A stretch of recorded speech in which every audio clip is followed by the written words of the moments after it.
All right, guys, welcome back to Downtown Rams. As always, I'm your host, Alexis Kraft, joined here with my co host, Jake Ellenbogen. And guys, we are officially starting our 2024 NFL Draft Prospect interviews. I know everyone's been anxiously awaiting these, as have Jake and I. We're very excited to get this going. And guys, our first guest of this series is Wake Forest safety Malik Mustapha. Thank you so much for joining us on the show. We're super excited to talk to you. And again, super psyched that you're here. Yeah, most definitely. Thank you guys for having me. Absolutely, man. Well, let's kick it off. Let's give you some easy questions, get you, loosened up a little bit. If you had to compare yourself to any fictional character in any media at all, who would it be? Like anything. Anything. Black Panther. I like it. Yeah. Jake and I, big Marvel fans. Yes. Me There too. is a Spider-Man mask behind me, so. Oh, yeah. So another fun question. What is a unique talent other than football that you have? Need talent. I won't say it's a talent, but I know how to like read Arabic. So kind of I'd say that's a talent. That's impressive. Yeah, that's wicked impressive. That's Yeah. that's unique. Like, I've never heard that before. So Yeah, because I'm Muslim, so something that kind of have to kind of know for the religion. That's Yeah. fair. That's fair. Mm-hmm. So, all right. So I'll ask you, when did you start playing football? Yeah, so I was actually originally a soccer guy. So, I grew up playing soccer, but then my mom, really wanted me to get into football. Fourth grade, I was 9 years old at the time, and I was still playing soccer. So, when I first started playing football, I would have to, go to soccer practice and then I hop in my mom's car, change in the car, go to football practice. So, fourth grade was my first time playing, and I wasn't a safety at the time. Everybody was playing running back around that time. So in part one, I was solely a running back. Well, I respect the soccer hustle because I was a soccer player. That was my sport. I was not a football player. I played soccer growing up all through college, so that was my thing. What position in soccer did you play? I was a forward. Me too. Yeah. Me too. It's the not the most important position, but I do think it's the best. I think it's the most fun to play. Oh yeah, definitely. You kind of get a lot of the spotlight too. So Oh yeah. yeah. Definitely. I loved the attention of being forward, I think. That's why I probably found it so fun. But then so okay, so then you start playing football. Was there any football players that you watched? And if so, was there any player that you aspired to be like? Growing up or just like currently? Growing up. Yeah, growing up, I don't know. I was a big Frank Gore fan because when I was playing running back, I don't know, when I first started like having a game console playing Madden, I was like using the 49ers. And I think when I had the 2012 Madden, it was like Peyton Hillis on the cover or whatever. And I think the 49ers were just like one of those not so good teams, but Frank Gore was like one of those, key parts, that one of those shining moments of that team. And the way he used to run, he used to watch his highlights all the time. And obviously, you got to show respect to Chris Johnson and the Adrian Petersons during that time. But yeah, those are some guys that I was really, once I started really appreciating the sport more, that's the guys I was really kind of watching more of as I kept playing. I just think it's funny. You mentioned Frank Gore. First thing I thought of was his kid is in your draft class. Yeah. Yeah. I mean, that's pretty crazy. Because I remember, when he first came in the league and just how consistent he was as a running back. And I mean, he played for so long. He just recently retired. But I want to ask you, because you went to Wake Forest, and we've actually interviewed quite a few Wake Forest players. But what made you choose Wake Forest as a school to go to?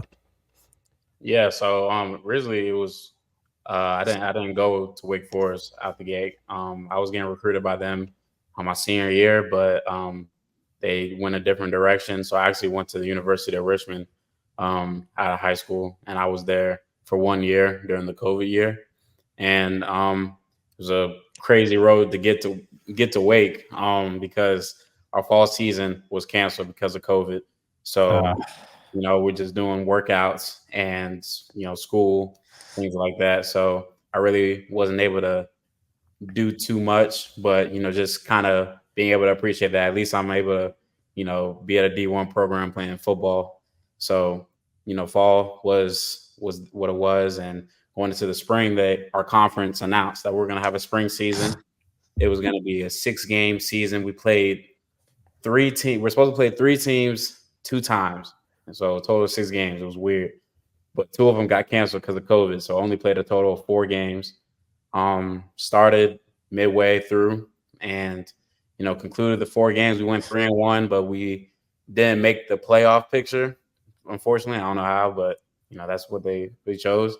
And I was actually thinking about next year, how it's going to be so great, things like that. But my mom kind of brought up the idea to me about transferring, and I was kind of confused. I'm like, man, I don't think I did enough to, another school to really pick me up right now. I mean, and I barely even kind of experience what a true season was with the team I'm at right now. But the coach that recruited me to go to Richmond took a job at App State. So I'm thinking, okay, I have a shot there if I decide to transfer there. But, when I made that first, when I, finalized my transfer, got the email confirmation, all that, like 3 hours later, Wake Forest calls me and offers me a full scholarship. It was kind of crazy, kind of just caught me by surprise, kind of how they came back full circle. But it was definitely something that, I had to, talk about with the good people in my corner, really come to this decision about, what my future will be. And, I couldn't pass up on the opportunity of having a great education while also playing Power 5 football in the ACC. So I made this decision to choose Wake Forest, and then I reported there summer 2021 and up until now. So yeah, that was and it was close to home too. I'm from Charlotte, North Carolina, so it was literally an hour and a half trip. There was times when I first got there, I would go home every weekend until I got comfortable with the guys. But yeah, it was definitely the best decision for me. That's awesome, and that's a good story too. And just, looking back at your time at Wake Forest, do you have any memory or maybe a couple memories that stand out to you as being your favorite moments from playing there? Yeah, I mean, the first year I was there was awesome. I mean, we were 11-3, finished 11-3, went to the AC championship, won a bowl. It was awesome. We played NC State, one of our uh, in-state rivals, and we played them at home. And that was the first time I think our student section was like full attendance, sold out stadium. They rushed the field after we beat them, and like a thriller game. It was awesome. It was electric feeling, and obviously, playing the ACC championship, even though we lost, it was so great to be in that moment and going to a bowl game, things like that. That first year was definitely awesome. Second year, it was games like going to Florida State after we just lost that double overtime game to Clemson, and bouncing back at Florida State. Never always used to see the Seminoles and the guys planting the flag in the middle and looking at that live. I'm like, oh my god! But after that, I'm like, all right, time to win the game. So we just handled business after that. It was definitely a great feeling because of team morale, just bouncing back after a tough loss like that. And just overall, just being around like really good guys. Everyone bought in trying to achieve the same goals and everything. So definitely countless memories with the guys I'll cherish for sure. That's awesome, man. Has the pre-draft process treated you? I know you went to the Senior Bowl. How is everything just all together, gone for you?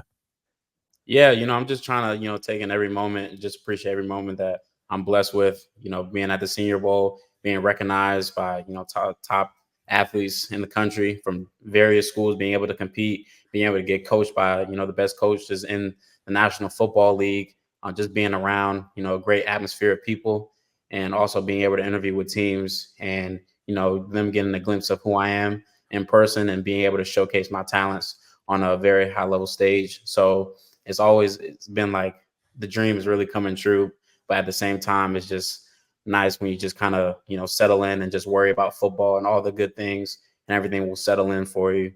And the training's been awesome. I'm in Florida right now training's been awesome, things like that. Gotta go to a combine next week. Just pro day for me is March 27th, so there's got a later pro day. So and then next thing you know, it's like before you blink, it's just like next thing you know, it's going to be April draft time. So yeah, it's definitely been something that I've been just trying to appreciate day by day and being able to just cherish every moment that I've been able to experience over these couple months. Yeah, I mean, it definitely flies by. I think Jake and I have been interviewing prospects for 5 years now, 5 or 6 years, and it goes by so fast for us. I can't imagine actually being in the process, how quick that must go for you guys. But, you talked about the Senior Bowl and just, mentioned all the talent that's there. And where you played at Wake Forest, you played against a lot of talented guys throughout your college career. Is there anyone that stands out to you as someone that you went up against during your college career that stands out as being the toughest or most talented guy you faced? Yeah, so there was when I first got there, I'll just try to remember how many names I can, but in the ACC championship, faced off two NFL guys, Kenny Pickett and Jordan Addison. Kenny Pickett, got us with the fake slide, something I definitely will never forget, and no one else will, because they actually created the rule right after that game, which was insane. And then Jordan Addison was just an electric football player that, he was really the real deal, things like that. Played against Dave Flowers for 3 years, or 2 years, really. He's just a guy that he's probably the best slaw I've ever faced. He's just twitchy, fast, great route runner. Definitely somebody that deserves to be in the NFL now. And you see what he's doing now is great things.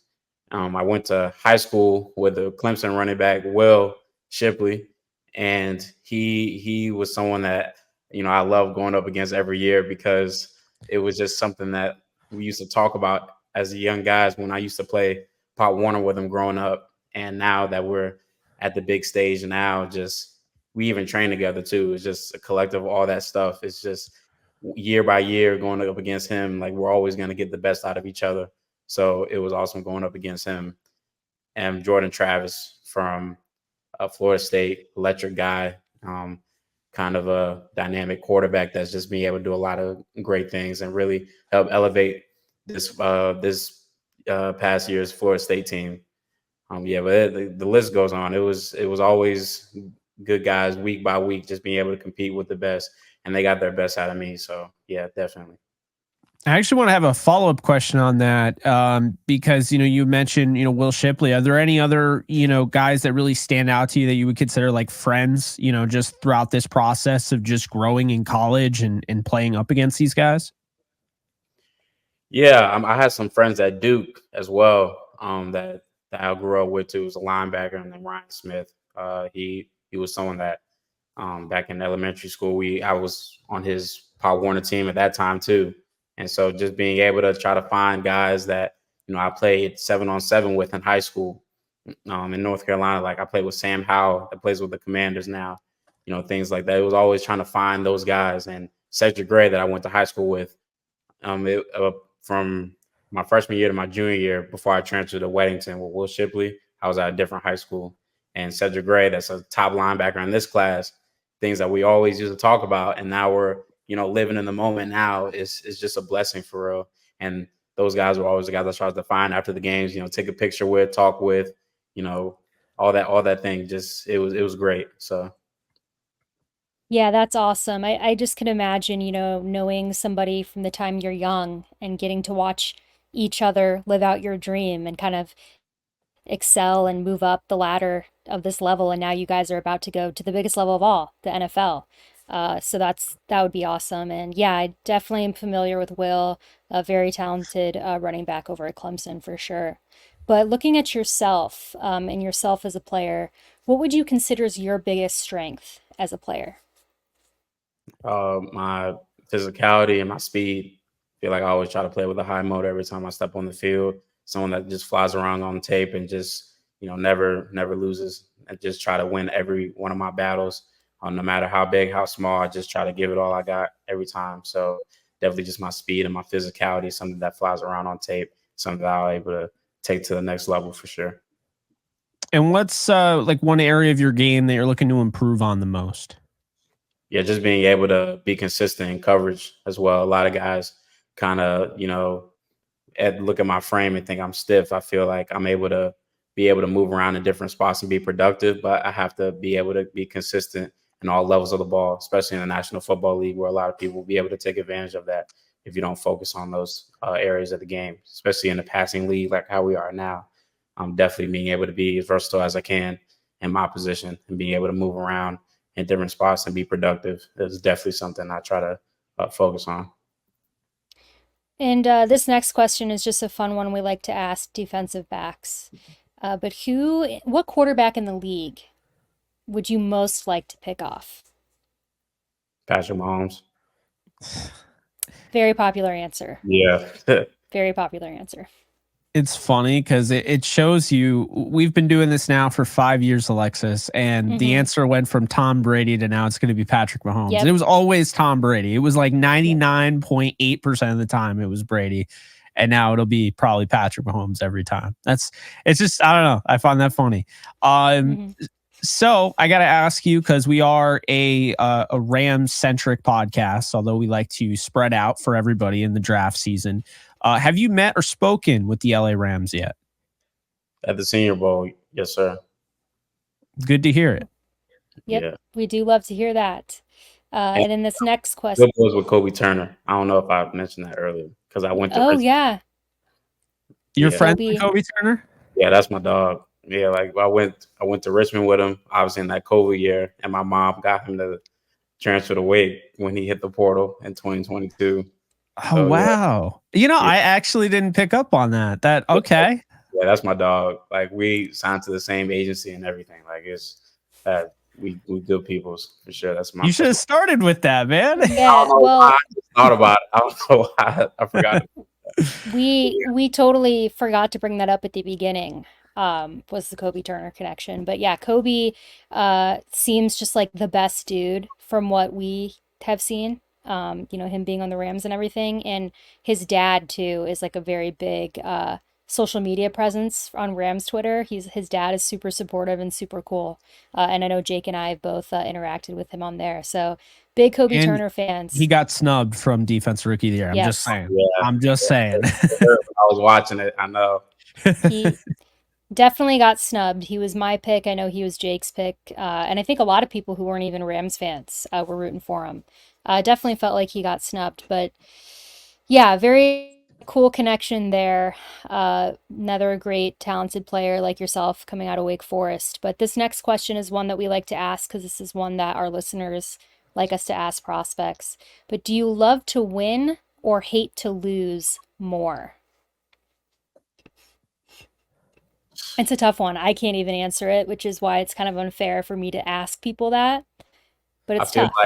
I feel like me hating to lose is the reason why like I try to fuel myself to winning that much more. You know, it's just I've been through the ups and downs of being at the top of the ACC when I first got to Wake, and then this past year being at the very bottom of the ACC.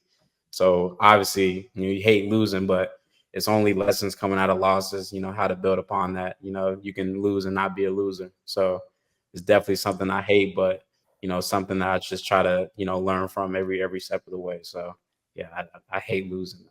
Yeah, I can't stand it. I bet. I mean, it would be tough for me to answer. I'd probably say I love to win more. I would say that. But I think either or, and you're probably going to get a question like that at the combine, and there's going to be somebody like scribbling away at your answer, like, whatever. And like, I don't see a right or wrong answer, but there's people out there that would be like, oh, he said he hates to lose. That means he doesn't want to win. And it's like, that's not really what it's about. It's just, kind of to get your thought process there. But Malik, who is Malik Mustapha as a player, and who is he as a person? As a player, I'll say number one, I'm a leader. I'm a maniac on the field. From start to finish, I just try to play all 60 minutes of the game with passion, play with emotion, try not to be emotional throughout the game. Just being a high motor guy that's going to be able to elevate his guys into the common goal of just getting that W.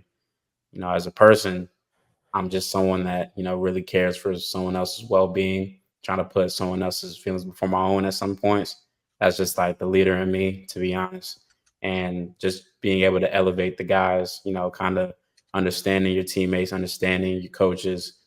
Because once you really have a relationship with those guys, you're able to actually, really fight for what you're trying to get, fight for what kind of standard that you're trying to uphold, fight for what goals you're trying to get. So I feel like if you're kind of an outsider and really not understanding your teammates, you really don't know who you're playing besides. You don't know who you're really going out to war with week by week. So that's just a very big focal point of mine. I'm a big family guy as well. I got siblings. I got 3 total siblings. Love them to death. I try to do everything. I'm fueled by them, things like that. Just try to be that role model for them. God be blessed with my mom and my dad being great role models for me, doing things the right way. And I'm overall just a guy that just wants to be the best possible person I can every day. Great answer. We love to hear it. Malik, thank you so much for coming on the show. We were super excited to talk to you. Had a great time interviewing you. And we have on the way out, this is something we introduced last season. We need 3 recommendations from you. 1, if you could recommend us a movie. 2, if you could recommend us a TV show. And 3, recommend us a snack. And that's most because I'm always looking for good snacks. So I'll say movie. I like to watch a lot of movies. So if you guys have Apple TV, watch this movie called Swan Song. It's really crazy, trippy sci-fi. It's got Ali in it. Yes. Yeah. Okay. I know what you're talking about. Yes. Yeah, really good. TV show. I finished watching this show. You ever seen the movie Ted with the teddy bear? Yeah. I started that. Yeah, that's good. It's good. Yeah, it's hilarious. Mm-hmm. And then snack, it's old school. It's like a oatmeal cream pie. So classic. Can't go wrong with that. Yeah. And let me ask album recommendation too, because I wanted to start asking that. Oh, music. Yeah, music. Music. Okay. Because I listen to alternative music. I'm versatile when it comes to music. So okay. I like this. It's like an underground guy. You probably don't know him. It's a rapper called Seti Hendrix, and he has this album called like Lost Files or something. Just some smooth, some rap, not like banging your head in the car, like music all the way up. It's like soothing a little bit. So probably gonna enjoy that. So nice. Yeah. Well, we'll check it out. We do check these out, and I literally just people typed them all out. Because that's one thing that we didn't do last year. And it feels nice to actually have it all set there. So now we'll be able to keep track of them instead of having to go back to each video and be like, what did we ask? Like, okay, what was that? Like, yeah. Like, who recommended us this show that we liked? Or who recommended us? Like, we would watch them or listen to them, and then we couldn't remember who recommended them, and we didn't know who to tell about it. So we're changing that this year. But cool. We'll make sure to check those things out. And we'll let you know. But Malik, thank you so much. We appreciate your time. I know it's a busy time. Take care of yourself, stay healthy, and enjoy the journey because it will fly by, like we talked about earlier. Most definitely. I appreciate you guys for having me. Thank you so much. Absolutely. You take care, man. Y'all too. Thank you. See y'all.